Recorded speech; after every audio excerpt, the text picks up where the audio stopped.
Bienvenue sur notre chaîne. Ici, nous publions gratuitement les résumés des livres et des romans les plus utiles et les plus intéressants chaque semaine. Abonnez-vous à la chaîne et cliquez sur la cloche de notification pour ne pas manquer les prochaines vidéos. Bonne écoute!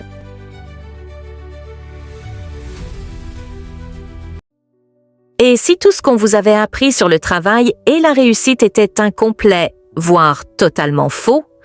Robert Kiyosaki, entrepreneur à succès et auteur de Père riche, Père pauvre, revient avec un message puissant. Avant de quitter votre emploi pour créer votre entreprise, lisez ce livre. Parce que l'entrepreneuriat, ce n'est pas une question d'idées, c'est une question de mentalité, de stratégie et de réalité. Voici le résumé de Avant de quitter votre emploi, un guide essentiel pour tous ceux qui rêvent de liberté mais veulent éviter le crash. Robert Kiyosaki est un entrepreneur, investisseur, auteur et conférencier américain, né le 8 avril 1947 à Hawaï. Il est surtout connu pour son livre à succès Rich Dad Poor Dad, publié en 1997, qui a popularisé des concepts liés à l'éducation financière et à l'investissement. Introduction. Dans l'introduction, Robert Kiyosaki explique pourquoi il a écrit ce livre.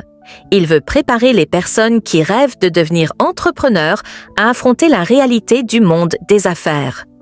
Il partage qu'il a lui-même quitté un emploi stable pour créer son entreprise et a échoué plusieurs fois avant de réussir. Il insiste sur une idée forte.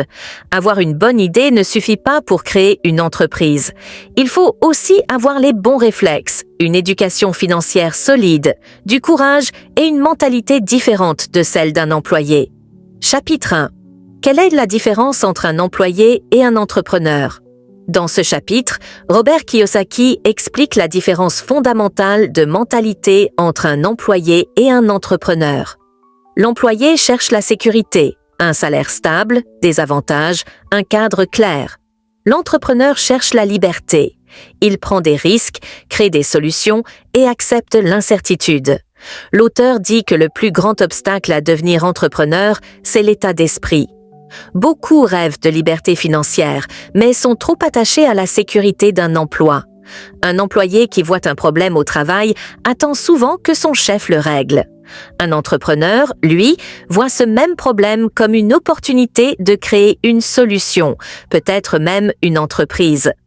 Robert partage aussi qu'il a lui-même eu du mal à faire ce changement. Il avait été formé pour chercher un bon emploi, pas pour construire une entreprise. Ce chapitre vise donc à déclencher un déclic mental chez le lecteur. Chapitre 2. Dumb et Dumber deviennent riches et encore plus riches. Dans ce chapitre, Kiyosaki casse un mythe. Il ne faut pas être un génie pour devenir riche ou réussir en affaires. Il raconte des exemples de personnes qu'il jugeait pas très intelligentes sur le plan scolaire, mais qui sont devenues très riches grâce à leur esprit entrepreneurial. Le système scolaire valorise l'intelligence académique, mémorisation, bonnes notes, mais ce n'est pas ce type d'intelligence qui fait réussir en affaires.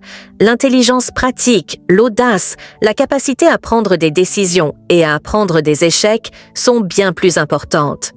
Kiyosaki évoque deux anciens camarades de classe peu brillants, qu'il surnomme Dumb et Dumber, qui ont lancé une entreprise de nettoyage de tapis. Ils ne connaissaient rien à la gestion, mais ont appris en chemin, ont persévéré et sont devenus millionnaires. Vous n'avez pas besoin d'être le plus intelligent pour réussir, mais vous devez être prêt à apprendre, à échouer et à passer à l'action. L'école vous apprend à ne pas faire d'erreurs, mais en affaires, vous apprenez justement grâce à vos erreurs. Chapitre 3. Pourquoi travailler gratuitement?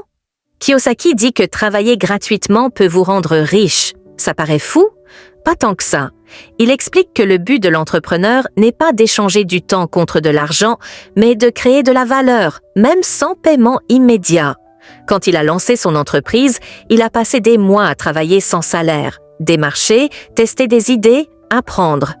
Un peu comme planter des graines. Vous ne mangez pas tout de suite, mais vous récoltez plus tard. Quelqu'un qui fait du bénévolat dans un domaine qu'il veut explorer, X, travailler gratuitement dans une start-up, peut apprendre les coulisses et créer un réseau, ce qui vaut bien plus qu'un petit salaire à court terme. Travailler gratuitement, c'est investir en vous-même. Les employés veulent être payés tout de suite. Les entrepreneurs intelligents se payent plus tard, mais beaucoup plus. Chapitre 4. L'intelligence de la rue contre l'intelligence scolaire. Robert Kiyosaki explique que le système scolaire forme des employés, des gens capables de suivre des consignes, respecter des règles et réussir des examens, ce qu'il appelle l'intelligence scolaire. Mais dans le monde des affaires, ce n'est pas cette intelligence qui permet de bâtir une entreprise. Il faut ce qu'il appelle l'intelligence de la rue, celle qu'on développe en se lançant, en se trompant, en improvisant, en s'adaptant. À l'école, vous êtes noté sur vos capacités à donner une réponse parfaite. En affaires, vous êtes jugé sur vos capacités à agir, à créer de la valeur, à réagir rapidement face à l'imprévu. Un entrepreneur peut avoir une mauvaise orthographe, mais réussir à vendre un produit révolutionnaire. Ce n'est pas la grammaire qui fait rentrer l'argent. Kiyosaki insiste sur l'idée que l'entrepreneur apprend sur le terrain. Il évoque ses propres échecs, des entreprises lancées et fermées, des erreurs coûteuses, mais qui lui ont appris 1000 fois plus qu'un cours de commerce. L'école t'apprend à éviter les erreurs. Or, l'entrepreneuriat repose sur l'expérimentation. Celui qui veut toujours avoir raison n'osera jamais prendre de risques. Kiyosaki dit clairement, ce n'est pas le plus intelligent qui gagne, c'est celui qui ose et apprend de ses erreurs. Chapitre 5. L'argent parle. Dans ce chapitre, Kiyosaki affirme que l'argent parle, mais peu de gens savent l'écouter.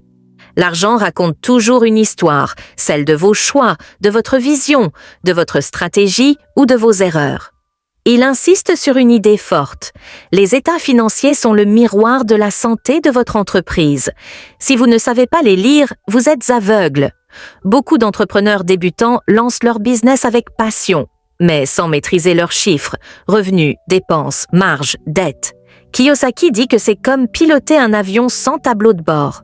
Vous pouvez avoir la foi, mais si vous ignorez vos flux de trésorerie, vous risquez le crash. Il raconte qu'un de ses amis, enthousiaste et motivé, a lancé une entreprise avec une bonne idée, mais n'a jamais suivi les entrées et sorties d'argent. Résultat, il gagnait plus de clients, mais perdait de l'argent à chaque vente, car il ne comprenait pas ses coûts réels. Kiyosaki ne parle pas de devenir comptable. Il veut que tout entrepreneur apprenne les bases de l'intelligence financière. Lire un bilan, actif, passif, comprendre un compte de résultats, revenus, dépenses, gérer le cash flow, flux de trésorerie, savoir quand investir ou couper. Il insiste. Les émotions peuvent ne vous tromper, mais l'argent dit toujours la vérité. Si votre entreprise ne génère pas de profit, ce n'est pas une entreprise, c'est un passe-temps coûteux. Ce chapitre est un appel à maîtriser la langue des chiffres pour survivre et grandir. Chapitre 6. Les 3 types d'argent. Dans ce chapitre, Kiyosaki explique qu'un entrepreneur doit comprendre qu'il existe 3 types d'argent. Ce n'est pas juste gagner de l'argent qui compte, mais savoir d'où il vient et comment il circule. Les 3 types d'argent selon lui sont: type 1, l'argent des revenus. C'est l'argent que vous gagnez en travaillant activement, salaire, honoraires, commission. C'est le plus connu et le plus taxé. Problème, si vous arrêtez de travailler, l'argent s'arrête aussi. Un consultant indépendant peut bien gagner sa vie, mais dès qu'il prend des vacances, plus de revenus. Type 2, l'argent du portefeuille. Il s'agit de l'argent issu des investissements financiers, actions, obligations, dividendes, plus-value. C'est un argent plus intelligent, car il travaille à votre place. Vous achetez des actions d'une entreprise et vous gagnez de l'argent même en dormant. Type 3, l'argent passif. C'est l'argent qui vient d'actifs que vous possédez, mais sans travail actif quotidien. Revenus immobiliers. Entreprise automatisée ou sous gestion, droit d'auteur, licence. Kiyosaki veut que vous pensiez comme des investisseurs, pas comme de simples gagneurs d'argent. Créer un business, c'est construire un actif qui génère du revenu même quand vous dormez. Trop d'entrepreneurs créent un boulot pour eux-mêmes au lieu de créer une machine à cash. Le but n'est pas seulement de faire de l'argent, mais de bâtir des sources d'argent intelligentes. Un vrai entrepreneur pense en termes de systèmes qui tournent sans lui, pas juste de travail acharné. Chapitre 7. Comment passer d'une petite entreprise à une grande entreprise? Kiyosaki observe que la majorité des entrepreneurs restent coincés dans une structure où ils font tout eux-mêmes. Ils ne possèdent pas une vraie entreprise, ils possèdent leur emploi. Un coiffeur qui ouvre son salon, mais continue de couper les cheveux lui-même tous les jours. S'il ne travaille pas, le revenu s'arrête. La clé pour passer à une grande entreprise, c'est de construire des systèmes qui fonctionnent sans vous. Cela signifie automatiser des tâches, embaucher et déléguer, mettre en place des procédures claires, former une équipe autonome. McDonald's, le fondateur n'était pas le meilleur cuisinier, mais il a créé un système duplicable que n'importe qui peut suivre, d'où son expansion mondiale. Kiyosaki insiste, votre entreprise doit pouvoir fonctionner même si vous partez en vacances pendant quelques mois. Un vrai entrepreneur construit une entreprise qui tourne sans lui. Passer de petit à grand, c'est passer de « je travaille pour mon business » à « mon business travaille pour moi ». Cela demande une évolution mentale, une structure solide et la capacité à penser long terme. Chapitre 8. Le but d'une entreprise est de vendre. Kiyosaki va droit au but, peu importe la qualité de votre idée, de votre produit ou de votre service. Si vous ne savez pas vendre, vous êtes foutu. L'auteur constate que beaucoup d'entrepreneurs se concentrent sur les logos, les cartes de visite ou le site web, mais oublient d'apprendre à vendre. Que vous vendiez un produit, une vision ou vous-même à un investisseur, vous êtes en mode vente tout le temps. Vous créez un super logiciel. Mais si personne ne l'achète, ce n'est pas une entreprise, c'est un projet personnel. Pourquoi les entrepreneurs détestent vendre? Beaucoup ont peur du rejet, trouvent ça sale ou pensent que ça ne colle pas avec leur passion. Mais Kiyosaki insiste. Apprendre à vendre, c'est apprendre à survivre. Il faut dépasser la peur du non pour aller chercher le oui. Kiyosaki explique que vendre, ce n'est pas forcer quelqu'un, c'est comprendre un besoin, proposer une solution claire et créer une relation de confiance. Un bon vendeur écoute plus qu'il ne parle. Il comprend le client et propose ce qui lui correspond vraiment. L'auteur partage des anecdotes dans le livre où il a dû vendre des produits qu'il n'aimait même pas, juste pour apprendre. Ce processus a renforcé sa confiance, sa résilience et lui a appris à lire les gens. Il dit que c'est l'une des meilleures écoles qu'il ait jamais eues. Vendre, c'est faire vivre votre entreprise. Ne vous cachez pas derrière votre idée. Sortez, parlez, proposez, vendez. Celui qui vend est celui qui survit. Et celui qui vend bien est celui qui réussit. Chapitre 9. Votre produit et votre entreprise. Kiyosaki commence fort. Le produit, ce n'est pas juste ce que vous vendez, c'est l'ensemble de votre entreprise. Votre marketing, votre service client, votre réputation, votre image, votre expérience utilisateur, tout ça fait partie du produit. Vous pouvez avoir le meilleur produit du monde, mais si votre entreprise est mal gérée, mal présentée ou mal vendue, vous échouez. Des centaines de startups tech créent des apps géniales. Mais 90% échouent parce qu'elles ne savent pas gérer leur business autour. En tant qu'entrepreneur, vous êtes une partie essentielle du produit. Votre leadership, votre capacité à inspirer, votre manière de communiquer avec les clients, partenaires ou investisseurs. Tout cela influence la valeur perçue de votre entreprise. Elon Musk vend des voitures, oui, mais surtout, il vend une vision, une image. Les gens n'achètent pas que Tesla, ils achètent Musk. Kiyosaki insiste, un produit doit vivre, évoluer, s'adapter. Votre entreprise doit être capable de répondre à de nouveaux besoins, de suivre les tendances, voire de se réinventer. Netflix a commencé par envoyer des DVD. Aujourd'hui, c'est un géant du streaming mondial. Le produit a changé, mais l'entreprise a su s'adapter. Chapitre 10. Le résumé. Dans ce dernier chapitre, Kiyosaki récapitule les grandes leçons du livre. Devenir entrepreneur, ce n'est pas juste quitter son emploi, c'est changer complètement de mentalité. Une entreprise naît d'une idée, mais vit grâce à une exécution solide. 2.